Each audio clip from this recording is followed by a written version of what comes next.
All right. Hello, everybody. And welcome to the second official episode of the Beyond the Baller podcast.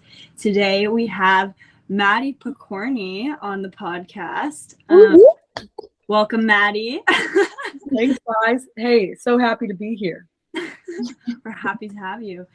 So a little bit about Maddie. Maddie is from St. Louis, Missouri. She started in 80 of 82 games at St. Louis University, scoring 24 goals and tallying 7 assists. She finished with the United Soccer Coaches All-Region First Team honors. Well done. And she also was named the A10 Championship Most Outstanding Player in 2018. She had a brief stint with Chicago Red Stars post-college, and from there she went to play for Hobie Kerr in Denmark's top league, the Kvindeliga, and that's where she helped the team win 3 consecutive league titles, which is amazing. She scored 31 goals in 90 games for Hobie Kerr. That's a crazy amount of goals. Yeah, dang, girl. And she even had the team's first ever UEFA Champions League goal against Arsenal in the round of 16. I was there. And she also scored against Juventus in the Champions League. Fast forward, now she's playing at Racing Louisville. Oh, I almost said it wrong. Racing Louisville. And has had 11 appearances for them, including 1 start and 1 assist against Angel City FC. And now she has officially signed a 2-year contract with Racing Louisville, so she will continue her stint with them. So we're so excited to have you here. Your path has obviously been really unique path. You've been really successful, but we want to hear kind of how you got to all these places. So maybe you could start telling us a little bit about your youth career growing up, like where you played club, how you got to St. Louis University, and then going on into your journey with Hobie Kerr. I know that was a crazy journey. And then how you got to Racing Louisville. Yeah. Absolutely. What an intro. What can I say? I do my research. Yeah. Wow. She did that research. She was on Google. I was. So I think like all of us, it helps that we're all soccer players, so we can like relate. Started playing when I could walk, basically, and I always had a lot of energy as a kid, and they threw me in all of the sports. I actually really liked basketball, but obviously 5'3", every shot. I was really good at defense, but other than like every shot I put up was, it was humbling. I stuck with soccer. I started playing club. I mean, when did we start club? Like 4th, 5th grade. Mm-hmm. Yeah. Is when I started to get like really serious about it. And I loved my club team. It was Scott Gallagher at the time. But I wasn't like, I enjoyed school, but I really had to study like hard to get good grades. And I remember, I think I was in like 6th grade, and I was on my way to practice, and I was doing homework in the car, and I felt car sick, and I just had a moment where I'm like, I'm done. Like, I'm done with soccer. And then a week goes by, and I'm like, I miss it. And so, playing for this other club team, Lou Fuse, who ended up being like also just a great fit. And so I played for like 2 competitors of St. Louis club, like they're not rivals by all means, but like, they're different clubs in the same city. But everyone here has just been, St. Louis is such a soccer city, and rejoined. That's when I got really, really serious about it. And then, played in high school at Webster High School. I know a lot of people around my age, like that were playing ECNL and stuff, didn't play high school, but my older sister did, and like I really wanted to get that high school experience, I ended up playing high school soccer, and that's actually where St. Louis University connected me through, was high school, which Oh, that's interesting.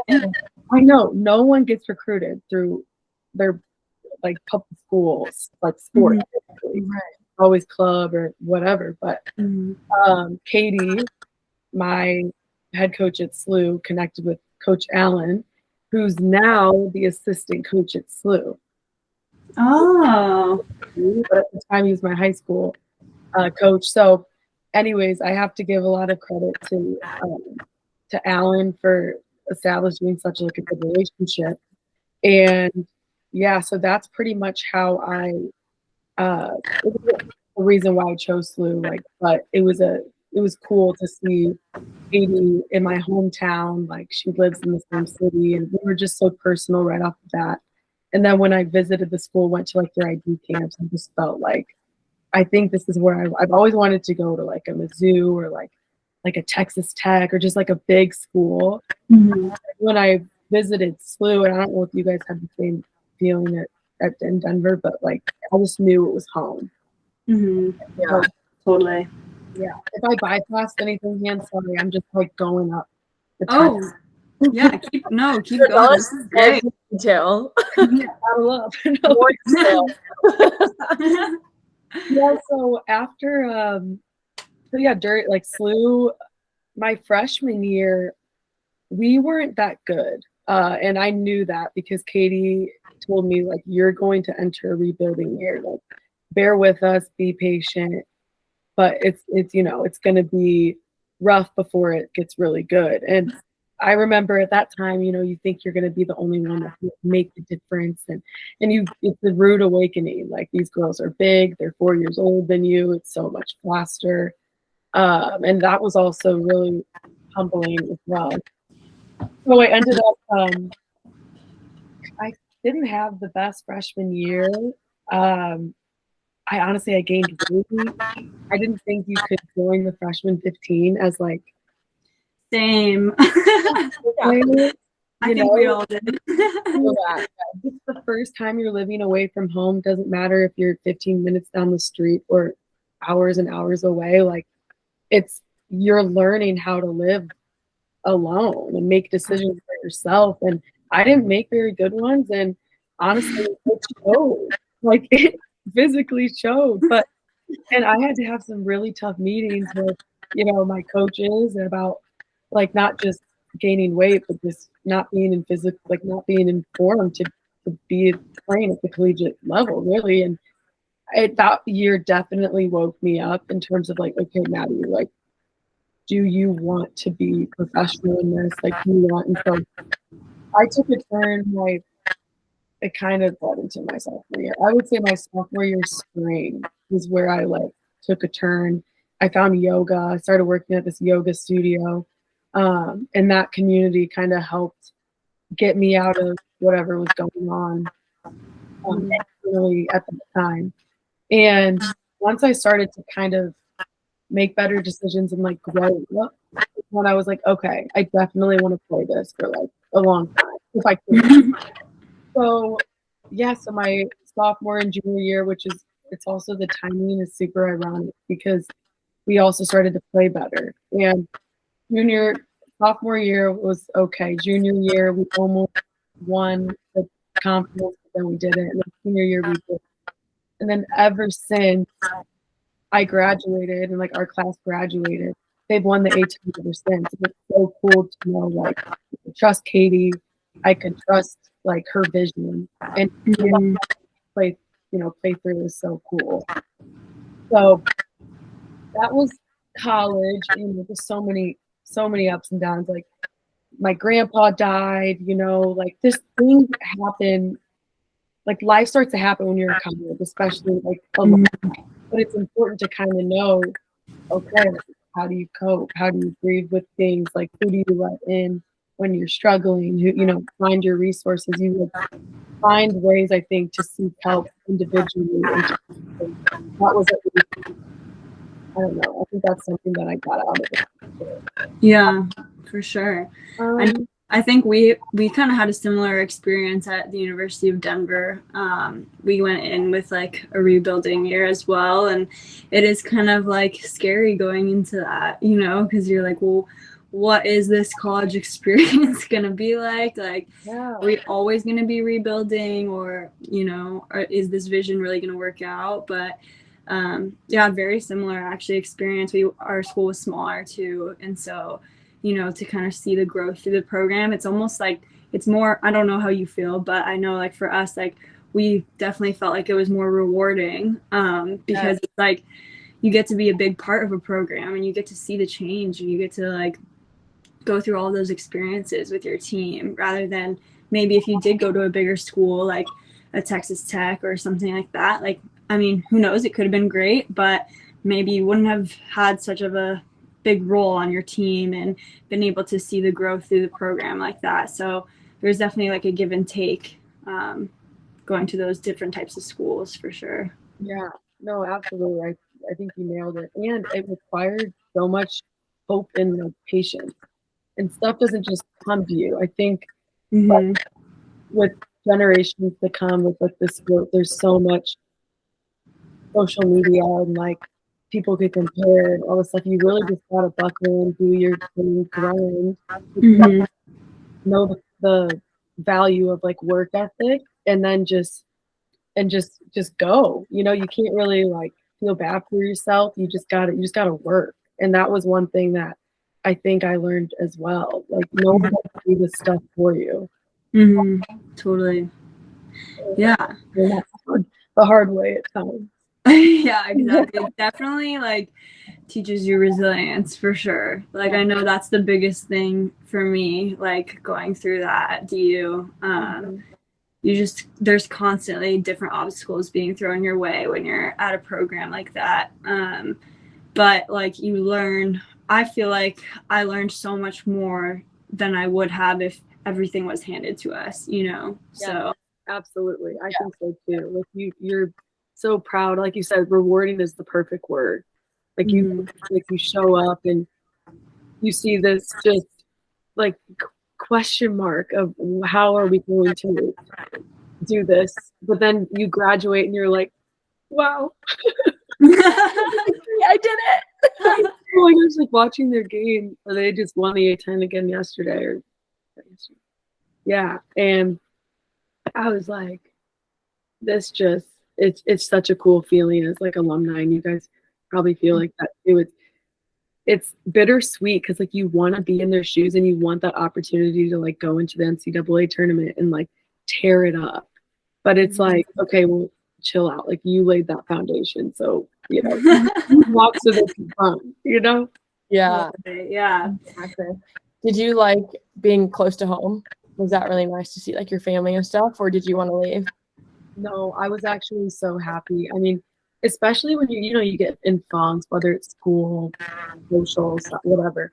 And some nights I just needed like a home cooked meal and laundry. I didn't want to go to the laundromat sometimes. I just wanted to do it in the machine at home. Yeah, for and sure. They would just treat me like a queen. I really did love it. But there's also but I also love traveling. Like when we would travel for games and stuff, I really enjoyed it. And I never got like homesick. I mean, granted, we always knew we were coming back home, but yeah, it was, I thought it was so nice. I know. I felt the same because I'm from Denver and kind of similar. DU is like maybe a 20-25 minute drive from my house. And I felt like because of that, I never went home. Like I knew that like I always could. Yeah. I was like never homesick. I was like, I mean, obviously I was in Denver, but it was a different part of the city that I didn't really know super well. But I just felt like I had the option. I was like, I'm not gonna go home. Like I have FOMO. Like I'm gonna miss something here. Home. Like that makes so much sense though. And like it's just nice to have the comfort. But like you said, you probably went home less than you maybe would have somewhere like if you would have gone farther. Yeah, exactly. Yeah. So I know that was nice. And I mean Hannah's family followed her. So I'm always at home. My family's like, we're coming too. Yeah. For people who don't know, on this podcast. When I decided I was going to the University of Denver, my family decided they were also coming to Colorado. I think that's such a cool story though. Yeah, No, I'm so glad they did. I mean, I couldn't imagine any other way, like your brother went to Boulder, so yeah, two of you were going to be in Colorado. it wasn't just for me. Yeah. Like obviously yes, but it kind of it's like, well, with 4 kids, that's a lot to move. Mm-hmm. Yeah, and luckily my siblings were like, yeah, let's do it. So they just packed up and moved, and luckily I found Cheyenne. Thank God. Thank God. Can you imagine? I had no friends. I was like, you're gonna be my friend and you're gonna like it. I was like, oh, I'm stuck with this girl. She moved here. She's like all in. Yeah, Shai's like inviting me to things because she feels bad for me. Yeah. Oh no. She's just all alone. Oh my gosh. So anyways, that's really cool to hear your experience at St. Louis, and it's interesting to hear that. I feel like we had such similar experiences in totally different schools. Yeah. But I wanted to hear how you ended up at Chicago Red Stars, and then how you went on to Hobie Kerr, and where you are now from there. Yes. Okay. So after college, I entered the draft. I didn't get picked. I didn't really think I was going to get picked. But you know that on Twitter you see stuff and you're like, who's that one guy? Is it Chris? Yes. Yes. And like Henderson, yeah. Like, wait, who is this guy? But apparently he actually he would know his stuff. And I was like, well, maybe I will get picked. Anyways, I didn't get picked, which is fine. But after you're in that pool, and then different NWSL teams will just email you try out or whatever. And there were a few that reached out, but I was waiting for Chicago because at the time that was the closest one. Kansas City didn't exist, and neither did Louisville. So I was like, well, hoping and praying. And then finally they reached out, and they had me go to the tryout. They asked me to be on the reserve team. And then me and Lauren Saywich, who went to TCU and going to Denver, our fate was basically or what we were going to do for the summer was dictated over a text. We were just waiting for Rory to ask us about training. And then I remember I got a job when I was in Chicago because you don't get paid to be on the reserves. You get a stipend, but you really just have to make your own life. And so I was like, okay, well, we're going to gym. And I got a text and I was at this gym, and it was like, can you stick around? And then I ended up sticking around for the summer. I only dressed one game when the U.S. women's national team players had camp, but just training with them was such a good eye-opening experience of what this league was like. Like I said, I always think about, oh man, I really missed out financially during that time, when in reality, I think it was the best thing for me in terms of knowledge and learning how to navigate this profession in general. So COVID ends up hitting, and then everyone was sent home. And the plan was to go back to camp. Everyone was just figuring out what was going on. And Rory called me and he was like, hey, I have this friend, Wally. Or he's interested about you going to this team in Denmark. It's a 6-month thing. After that, you and Lauren, he's like, Lauren's probably the only other person I'd offer this to. You guys will come back to Chicago with us, and then you'll just be on the roster for you. I was like, okay, sweet. Get some professional game experience, whatever. Mm-hmm. We go over there, and I don't think anyone was expecting us to promote. I don't even think we were. We were just felt like we were playing backyard baseball, but soccer. It just felt super out of body. I'd never been out of the country. I was like, what is going on? But I was like, but Twister, Dad has a stroke at the same day I'm leaving. No, well, I'm sorry. It wasn't the same day. I was going to Chicago. Our flight didn't happen because something with paperwork. He has the stroke. I'm supposed to leave the day after. Oh my God. And then I'm like, I need to go home. Obviously, I need to go home. But my aunts were calling me, my uncles, my friends were like, he will be so mad if you don't go. And I was like, okay, like I'm not. But so I ended up leaving, and then I landed. We had our first game. He's still like in his coma. He had a stroke on a bike, not wearing a helmet, so he flipped it. He got a really bad TBI, broken clavicles. The guy shouldn't have made it. Like, oh my gosh. Oh, I actually didn't know like all of that. I didn't know he was on a bike. Oh my god. I was on a bike with my sister and our sister's friends, and but like I was just like jet lagged and like I didn't know what I was doing over there. The first few days I was like, I just didn't feel alive. yeah, of course. Easy. And we had our first game, and your girl was just like flying. I was like, you know what? I don't know. I'm on a new team right now. I don't know if my dad is even alive. Like, I'm just gonna go bump to the walls and just like see what happens. And I scored, and that was the same day he woke up. Oh my gosh. Chills. And I'm not saying that to sound like conceited. Like I really like I promise it wasn't even that good of a goal. It was just like, dang, like we were on the same page there. Wow. Yeah. Oh my gosh. Wow. Wild. He ended up like he progressed, like he came home and like got stronger every day, and then they ended up giving me holiday extension. So during one of the camp weekends, they let me go home and see him. It was amazing. And then we ended up winning most of our games. We ended up promoting to the Cavinda Liga. And since my dad was getting like stronger and we had a good system going, I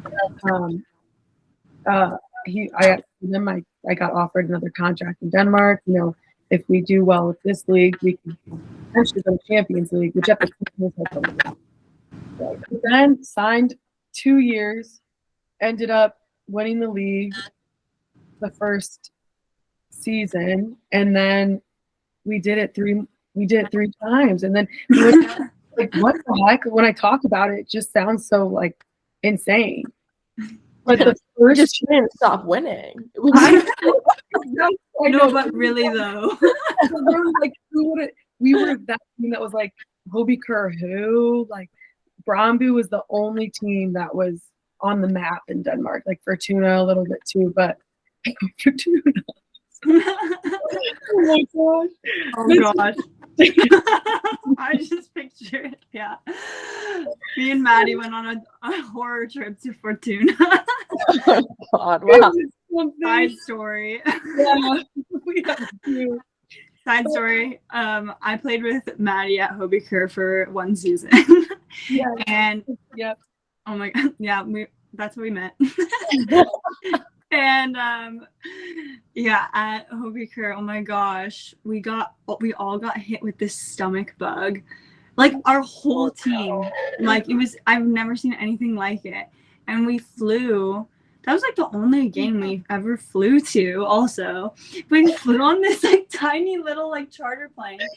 And I'm not kidding, I've never seen anything like it. It was a scene like from hell. Like people were throwing like, just like projectile throwing up. Like oh right, everyone was. It was nuts.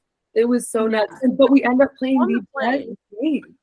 Before we got on the plane, like walking up to the plane, on the plane, like everyone just after we got off the plane, like it was crazy.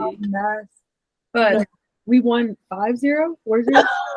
I forget. I don't even know, but it was crazy. It was just win. We were basically like not forfeiting the game, but we were basically surrendering subconsciously. I think everyone was thinking that. We're like, all right, well, see what happens. And then everyone just played lights out. It was crazy. Oh my gosh. I'll never forget that. That was insane. Yeah. Anyways. Yeah, sorry. That's what made me think of that. Okay. But anyway, so after that, I signed another year, and then we qualified for Champions League again. That's when we played Juventus, but we tied the first game, lost the second, so obviously didn't make it out of qualification round. But I got plantar fasciitis in my foot. Never been injured in this, life of soccer, which is so wild to say. Yeah. I mean, a rolled ankle here and there, and then like Knock on some wood. But I was out for 4 months, and that was like the first time. Around that time, that was like, all right, who am I without this game? Mhm. 4 months, and I knew I was returning to it. Like we had a plan, everything was set, but I was like, I had this like mental game a little bit with like, okay, well, you know, I'm riding the bike every day at training. Everything just started to get like Groundhog Day, and then you start to see the light, and you can run. Like you probably feel like that right now, Shy. Is like you can run now, and you can do things, and then you start to touch the ball, and like you're like, okay, I'm gonna come back so great. But it was not the case. Like I came back rough. I was fit, but it didn't matter because I couldn't like touch a ball. Mm. It was really hard, and it was so difficult to be so patient with myself. And then I feel like I wasn't getting a lot of patience from like the coaches at the season. And so I was like, hey, I want us to all be on the same page. But I'm gonna need a little bit of like time, and I never thought I needed that until like, so that was the first time I feel like I've discovered the mental. People have all different things, you know, like injury. That was late in the game for me, I think. So that was rough. But then I came back, and then I started to find my groove. Just like the game is like this, you know. And then by that time, season was kind of winding down. We ended up winning. There were a couple of close games that could have altered that, but you know, we won another championship, and then they were kind of questioning me about re-signing. But by that point, I was like, I'm ready to go home. Like, I missed my target, you know, I missed my college and really just my family. It was just time. And my agent was like, okay, where do you want to play? And I was like, well, it'd be really cool to play somewhere close to home. So San Diego and Louisville reached out about international replacement, but Louisville was like, you could potentially have a long-term position here. And that was the biggest thing for me. Like that I love San Diego. I literally wanted there. Like after visiting for 48 hours, I'm like, this is my home. It's so I mean, oh my gosh, this could be a whole separate podcast talking about San Diego. But I was like, I gotta go with my gut, and I gotta go with like our GM is a St. Louis guy, and like we were just, we had so much, like there was so much warmth and like genuine, and not that there wasn't a San Diego, but I just felt like it was the move. So then I went there, just packed for 2 months because you never know. This profession is so nomadic; you just never know what's going on. True. And then they were like, we're going to sign you until December. And I was like, oh, that's great. Just had to go home and get some more winter clothes.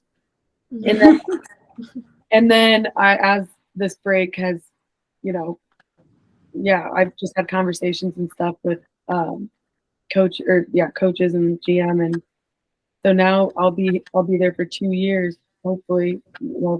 Yeah. But wow. Crazy girl. Oh my gosh, that was so amazing. And obviously, like, sorry, what did you say? I think I cut you off. No, I was just gonna say sorry for rambling. I feel like, and I'm such a hand talker. I was just like, oh no, I love it. It's like, no, that's the best. Very expressive. We always have something to look at. We're like, what's she gonna do with her hand next? Like, oh, never know her next move. Yeah. Oh my gosh. Well, dude, your story is seriously so inspiring. Like obviously so cool that you just signed a 2-year contract and like so deserving, but it's just so cool to see like everything that you had to go through too. Like I just feel like everything that you had to go through led you to where you are now, like all these different situations. No, I appreciate that. And to be honest, like I completely agree. You can be so upset with something that's going on in the moment. But look back and just from a different perspective. Like you're like, oh my gosh, obviously that was going to happen. Like that makes sense because it led me here and here. And like, yeah, you're never stuck.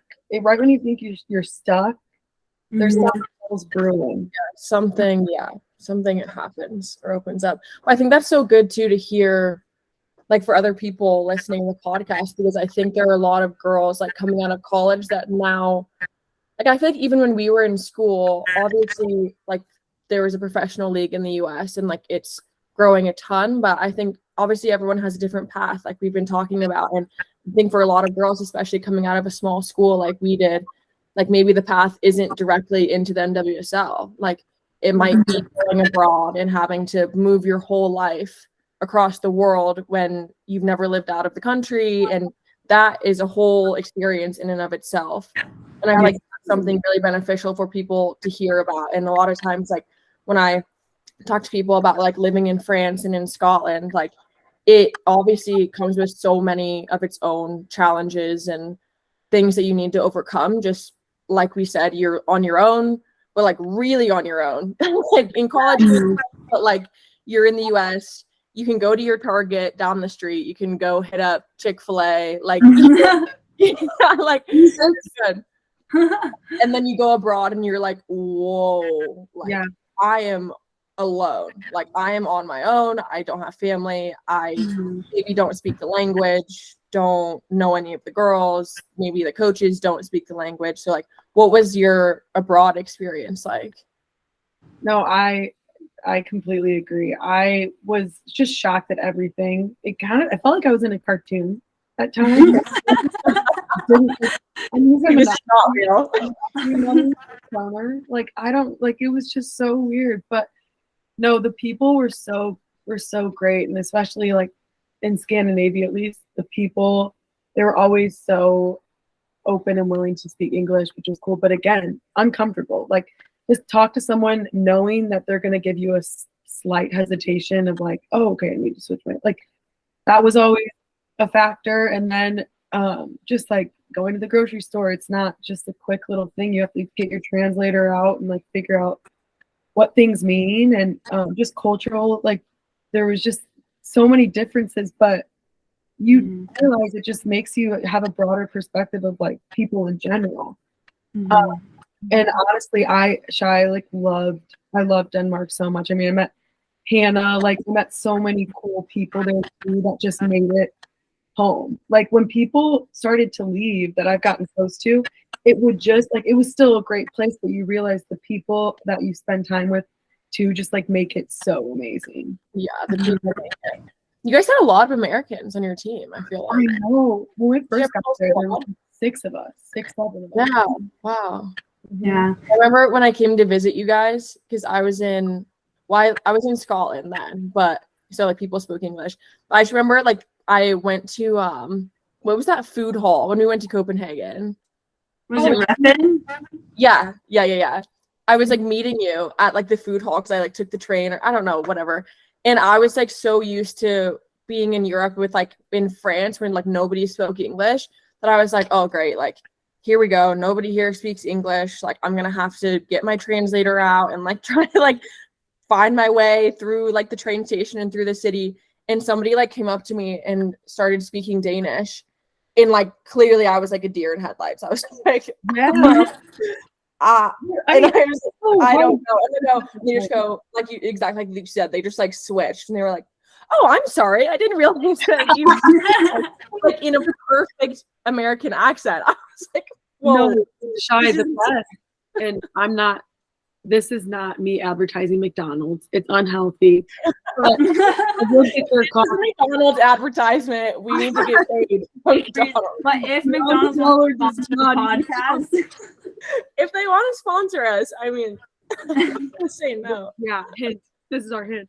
No, I would get coffee. I really would get coffee from there all the time, and I would always ask first.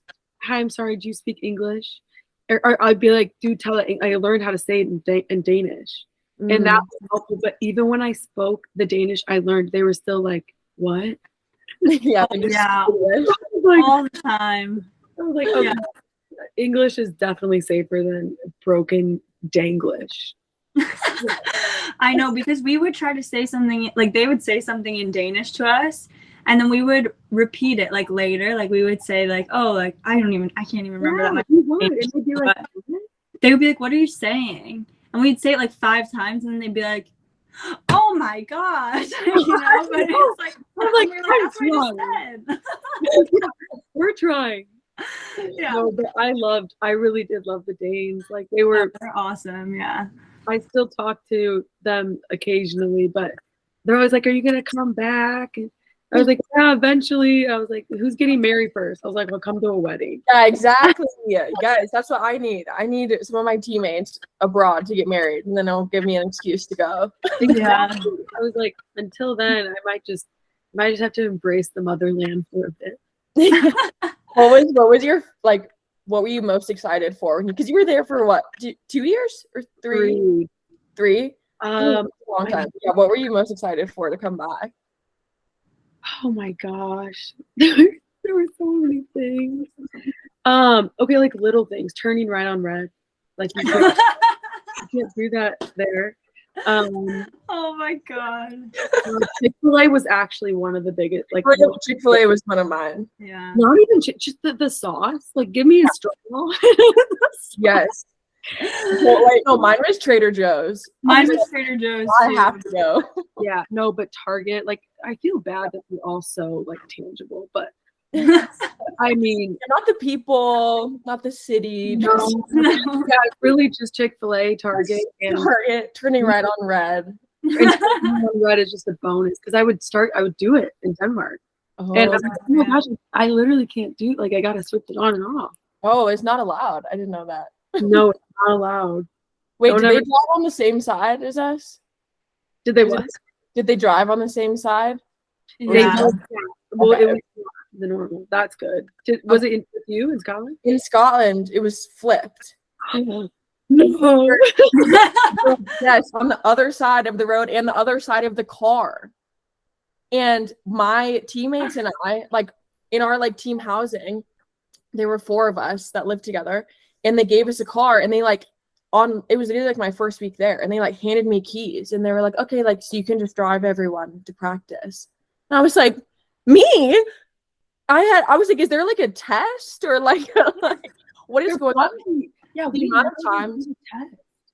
of times I turned the wrong way onto the street and like almost killed us all was absurd. That's like insane. I don't know why they were just like, yeah, this girl could probably do it, right? Yeah, we trust her. But they did all these teammates. They did give us a manual cars. So that's one thing I learned there. And now, guess what car I drive now in America? It's a stick shift. Really? My stepdad was, long story short, it was like I either go get one and like start that whole thing, and I was like, I kind of want to wait, or buy my stepdad's like old car, and I was like, I'm just gonna do that, like whatever. So, but it's stick shift, and like it would have been such a process if I didn't know how to do it. So that's a good skill to learn. There you go. Now you do it well now. Like, are you good at driving? Yeah. Oh, by the end of the season, I was like so used to it. When I came back here, I like couldn't remember. Like then it was weird coming back. Like I would like drive the wrong way when I came back. Like I didn't like drive the wrong way, but it was like I would get in the car and be like, what side of the road am I supposed to be on? Like I would like pull out of a spot, and I was like, I don't know if I'm supposed to go to the left. Like, oh my god, that's so like weird. A couple weeks to get like back used to it. It was strange, but I believe that. Yeah, something that was different over there too is like how you can park on either side of the road. Oh, I like that. I think you can park like facing either way, like it doesn't matter, right? Yeah. So like I got used to that like over there, and then I came back to the US, and Liam and I were driving, and we literally parked my car on the other side because there's a spot like on that other side. We just parked my car facing the wrong way in America. And this was like outside my family's house, and my dad comes out and he's like, is that your car parked What the wrong way? You're like, what about it? I was like, Problem? yeah, and Is that not okay? yeah. But that's something we need to do over here. No, for sure. we should do that here. There's like there's things over there that I'm like, this just like makes sense. Like, Yeah. It's if there's a spot open, why does it matter which way you're facing? Just park. Like, I just need to. I agree. I do think that recycling in America versus Europe is like in Europe it's separated. Recycle, metal, plastic, paper, glass. Who does that? Yeah. Who does that? I mean, it's so smart. But here, recycle, you just like throw it and like, oh, does it go? Maybe. Like, I don't know. It just seems more hoaxy. Like in Europe, it's so clean, and even their trash cans are like petite and cute. And I'm like, this is crazy. Oh my gosh. Yeah, we don't do that well here. No. We could do better. We could do better. Yeah. And I do definitely love like the slow lifestyle over there, you know. Yeah. Like you definitely feel a difference. I think that's one thing. Like obviously, of course, like coming back to America, you feel like, I don't know, it's home. So you just feel it's familiar and it feels like more natural to be here. But then sometimes I definitely miss that because you definitely feel like the hustle and bustle when you're here, you know, like in America. Everyone's like, we gotta be, where we gotta go. Yeah, exactly. And especially in California. But like, Yeah. I mean, I don't know how it is out there in St. Louis if you guys are hustling and bustling or even like just when I'm in traffic, like I just feel like everyone is constantly moving, and I'm like, man, everybody just needs to breathe. Yeah, like sit at a cafe for like a couple hours and like get exactly. and just like chill out. Yeah. I completely agree. Yeah. I miss it there. Yeah, I definitely miss it. But obviously, yeah, it's nice to have like be able to come back here and like call it home here. Yeah, you know? just the feeling of it is everything. But yeah, going off of that, what other questions we got for her? Shy? She's still in the hot seat. I feel it. It's warm. Tell us your deepest, darkest secret. Tell us something nobody knows. Break the internet on our podcast. Give us the juicy gossip from Louisville. I'm still kind of like, I don't know if they combining me with that stuff yet because I'm still, you're earn that. I gotta earn that. Oh, she's still working up to the juicy gossip. I'll let you know when I get to the juicy goss. How are the people there? Like, I know we kind of talked about it before, but I know like everyone has different experiences on different teams in the US. Obviously, we talked about your experiences in Denmark already. So like, how have you enjoyed getting to know the team and the coaches? Like, have they been welcoming or was it a challenge? No, I mean, that was one thing when I got there. Like, yeah, they just made me feel so comfortable instantly. The coaches, the team.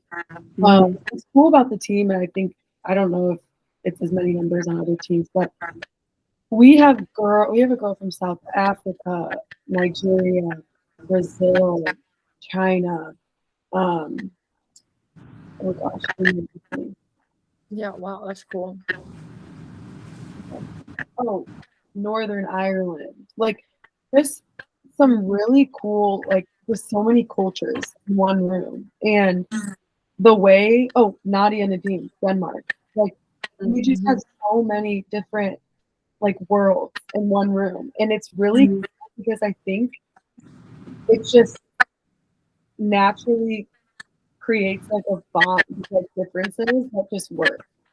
And I mean, it's like everyone does speak English, and that's never a factor or anything. But it's just something special. And the way that the dynamic is, people are super encouraging. I think that's a huge thing. Like Hannah knows. Like, I love when people just use positive reinforcement as just like encouragement. And I think that's a huge thing that they do really well. We'll go like get into each other if we have to in terms of like making something work or like solving a problem, just like every team. But this team is just so positive. I love what they do with the community too. Like Jalen Howe is like the head of this Down syndrome group, and he's like hosting optional events, but like they're not even, you don't want, like, you want to go, like they're not even, they're optional, but people just will go and help her like we'll just learn all of these things and these people. It's really actually so cool. And they just do so many things with the fans, and the people there are really great. And I feel like after the first game, so many people are there was a new face who were so curious. Me and my wife and my dad ended up coming to the first game. So obviously it's just very family oriented, if that makes sense. Like everyone's it's so cozy. That's so special, I feel like, because obviously we know like a lot of people in the league, and I know you don't always get that experience. So I think like to have that experience playing at such a high level is like really, really something special. So that's awesome. You said your dad came to the game. Yes. Was that his first time seeing you play professionally? He went to Denmark the last 2 weeks. That was, he considered it his victory lap. Oh, yeah. So he ended up going to Denmark. So he saw a goal, which was cool because I haven't scored many times that season. And I was like, it was such a cat goal. And I was like, and he came to Louisville, saw the first game, and I didn't even know if I was going to play very much when I got there, but I would get put in like within the second half at some point, and it was really cool that he got to see that. But and he could have made the drive himself. Obviously, he had the setback last month, but he was driving himself and like in a really, really good routine, and we'll get there again soon. But yeah, it was really cool for him to be there, and just 4 hours away doesn't have to feel like 3 minutes, But that's so cute. I know, guys. We want to meet you too. Like probably like, what is she doing up there?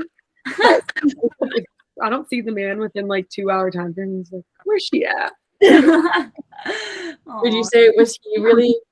What? What'd you say? He's so clingy. Oh. I was gonna say, would you say that he's been your biggest like supporter, inspiration, or growing up? Was he like really involved with you playing, or how has that been? Yeah, he definitely, if someone's like, who's your biggest inspiration or whatever, it would definitely be him. Like, I got it. Like, my mom has also, probably all of our parents have like done the nitty gritty driving and like getting us outside on the road and like just the chaos of it. So like, I got to give it to my mom too. But yeah, my dad is like, he's like my first coach. He played in college himself. He always loved the game, and the fact that I'm still playing is like vicariously living through me type thing. So it's so much joy, and it's reciprocated for sure. Like he's just so happy to just be like a part of it, and I think I'm just so pumped to still be playing. Of course, for so many reasons, but especially for him because he really is a warrior.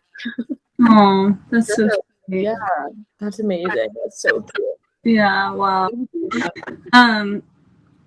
Another question I had for you was, I know I always see you posting pictures you're at yoga. Yogi. Yeah, she's a yogi. I was gonna ask you, so do you feel like outside of playing, like going to practice and training and all of that, do you feel like are you kind of one of those people who, will go home and then watch like 10 hours of soccer, or will you like go do other things? Like I know you like to do yoga, but I was just curious about that, like what kind of helps you, stay focused and ready for training all the time. Yeah, I think that's a really good question. just to talk about in general, like with the sport, because some people it works for them to like go back, like watch, you know, have soccer streamed and just constantly. But for me, I need a little break. Like once I'm done with the training, whether it was good or bad, I always have to like go to yoga just for whether it's it's not like any type of crazy workout. It's just like for the breath and just for like stretching. It's such a good like physical thing, but for me it's mental. Seeing another community outside of the soccer world and just you know, a lot of them are like young moms but they're so cool, and if you take the same classes each time, like so many times a week, you start to learn these people and like learn their names, and then they follow you. And I think it was on 2 separate occasions, the Yoga 6 staff ended up going to our games. Oh, that's so cute. Signs like "Go Racing," like "Go Louisville Racing," and they're just like, you know, they're all drinking, and it was so funny. But I think in order to be successful in like anything you do, it's so healthy to have outlets for like those people, but also just like different things that you enjoy doing, because you got to realize like your value isn't the sport, you know, like you are so much more than a soccer player. And I know every time I come home, everyone always asks me soccer, and like, not to be deep, but sometimes I just want someone to ask me like, how's Maddie? Like what's she up to? Like, you know, it's not that of course I love talking about soccer, and like I love telling them about games and like memories and whatever, but it's nice just to debrief so I can be 120% in it when I'm in it, if that makes sense. Yeah, 100%. Totally. Yeah. You like, but I think of course we have to watch it. Like I don't mind. So you were here first. Maddie does not watch film. I actually really enjoy watching Man City. I can't lie. Yeah. Oh, there you go. Is that your team? That's my team. Oh, I don't know. Arsenal. Oh, okay, that's fair. Gotta do it. Oh my god, it's so hot. The reason why I don't like Arsenal is because David Kroenke, I think, is the owner. Yeah, and he took the Rams away from us, so that's where we're like bitter. So Kroenke is like that's like a Denver family. Like they own all of the like Broncos.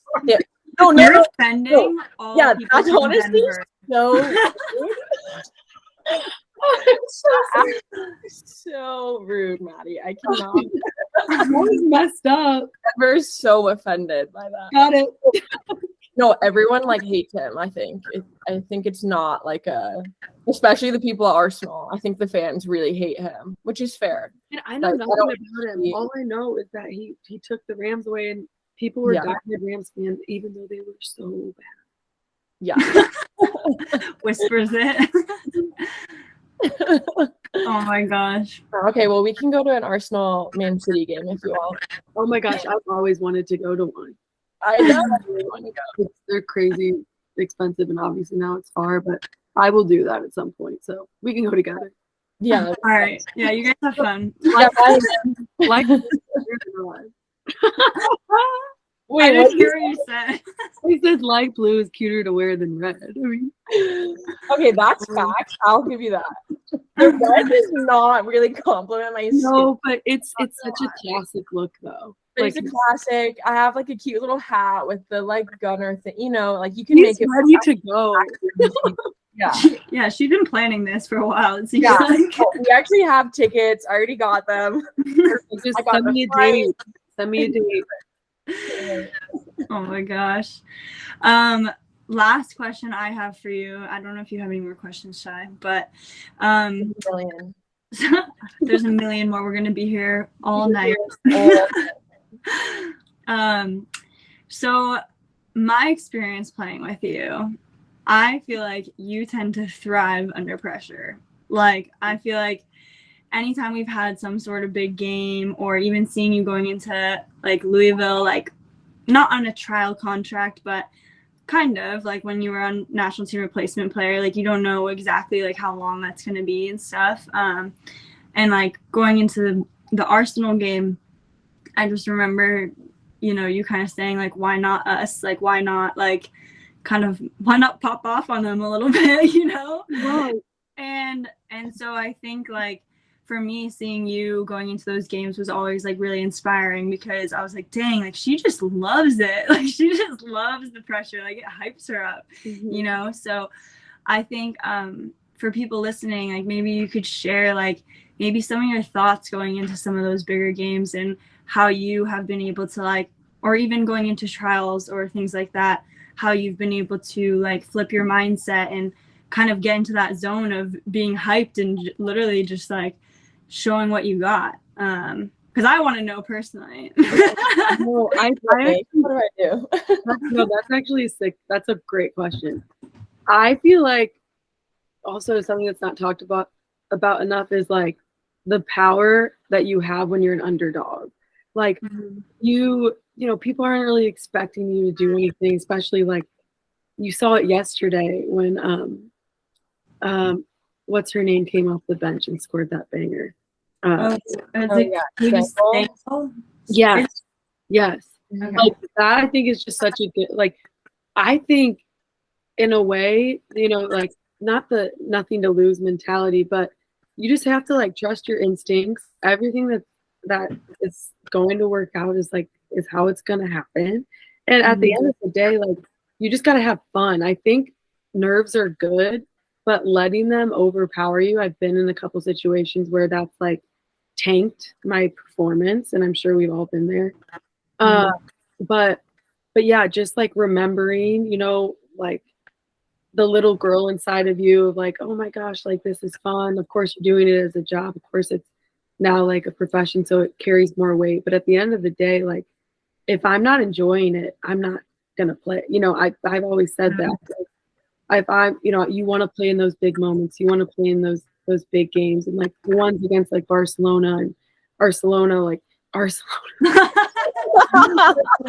Barcelona. There's a new team. Like playing those big teams, it puts you on a big platform where you can like crack, or you can literally just make the most of it. Like you're not supposed to be doing anything crazy.